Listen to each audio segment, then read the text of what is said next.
Tu as plus de 30 ans, tu as déjà lu 10 bouquins sur le développement personnel, tu sais techniquement ce qu'est une émotion et pourtant, quand la colère monte ou que l'angoisse te serre la gorge, tu subis encore. Tu subis parce que tu confonds gérer ses émotions et accueillir ses émotions. Le problème, ce n'est pas ton hypersensibilité, ce n'est pas ton passé et ce n'est encore moins ton manque de volonté. Je le vois tous les jours en consultation, des gens brillants qui essaient de gérer leur peur comme on gère un tableau Excel. Ça ne marche pas et ça n'a jamais marché. Gérer l'émotion, c'est vouloir la contrôler. L'accueillir, c'est la laisser travailler pour toi. La nuance est là et c'est là que tout se joue. La semaine dernière, j'ai eu une cliente, une cadre de 45 ans, ultra efficace au travail. Elle m'a dit « Dès que je sens la honte ou la colère monter, je bloque tout, je respire un grand coup et je passe à autre chose. » Résultat, elle se payait des migraines atroces et une sensation d'oppression constante dans la poitrine. Elle croyait faire preuve de maîtrise, en réalité, elle accumulait une dette émotionnelle qu'elle finissait par payer physiquement. L'erreur que tu fais peut-être, c'est de croire que l'émotion est ton ennemi. Un truc dérangeant dont il faut se débarrasser pour redevenir enfin serein. Mais la sérénité, ce n'est pas l'absence d'émotion, ça ne se joue pas là. La sérénité, c'est la fluidité, c'est le flow. Ton corps n'est pas une poubelle pour tes ressentis, c'est un tableau de bord. Quand un voyant s'allume sur ta voiture, par exemple, tu n'essaies pas de casser l'ampoule pour que ça s'arrête de clignoter, n'est-ce pas? Pourtant, c'est exactement ce que tu fais quand tu refoules une émotion. L'émotion est un signal, un message crypté qui attend d'être lu. La peur te parle de tes besoins de sécurité, par exemple. La colère te parle, par exemple, de tes limites franchies. Ou alors la tristesse te parle de ce qui a de la valeur pour toi.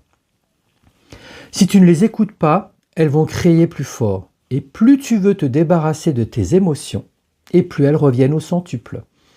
Elles vont taper dans ton ventre, serrer ta mâchoire, bloquer ton dos, créer une boule dans ton plexus. Ça s'appelle la somatisation.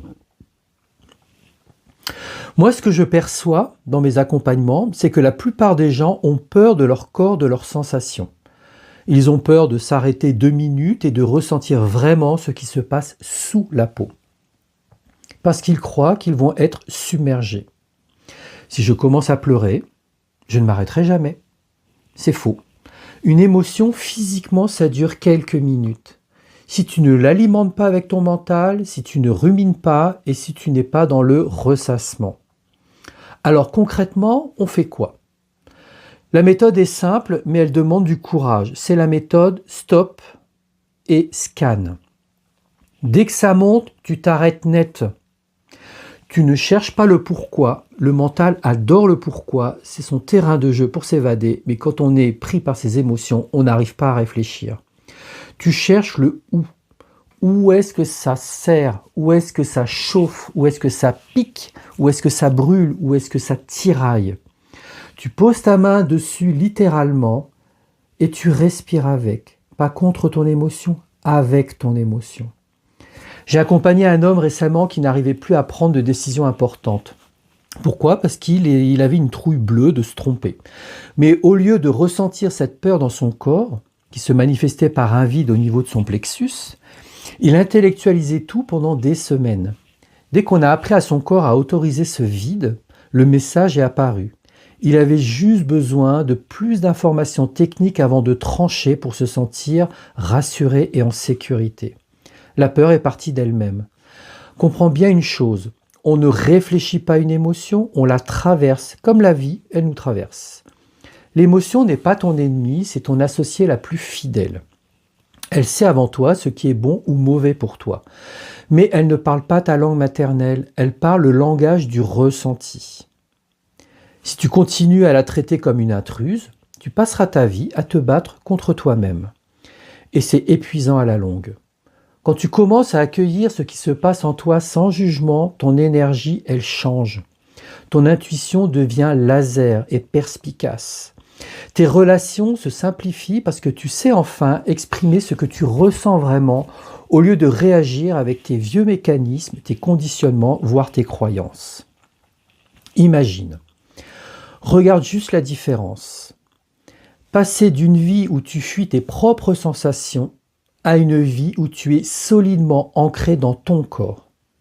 C'est ça la vraie puissance intérieure. Ce que je te propose, c'est de réapprendre ce langage oublié. C'est de passer du mode survie émotionnelle au mode maîtrise incarnée. On ne gère pas ses émotions, on s'en sert pour s'orienter. C'est une boussole qui donne une direction à suivre. Si tu sens que le courant passe mal, que ton corps t'envoie des signaux que tu ne comprends pas et que tu en as marre de tourner en boucle dans ta tête sans jamais trouver la paix, faut qu'on discute ensemble. Tu prends un rendez-vous avec moi, on va regarder ensemble où se situent tes blocages et comment transformer ton système émotionnel en ton meilleur allié professionnel et personnel. J'ai un ensemble d'outils à ton service qui vont te permettre d'accueillir ce qui se vit en toi et qui a l'élan de prendre la lumière pour faire rayonner ton plein potentiel. Alors contacte-moi et je t'accompagnerai avec plaisir sur ton chemin. À tout de suite!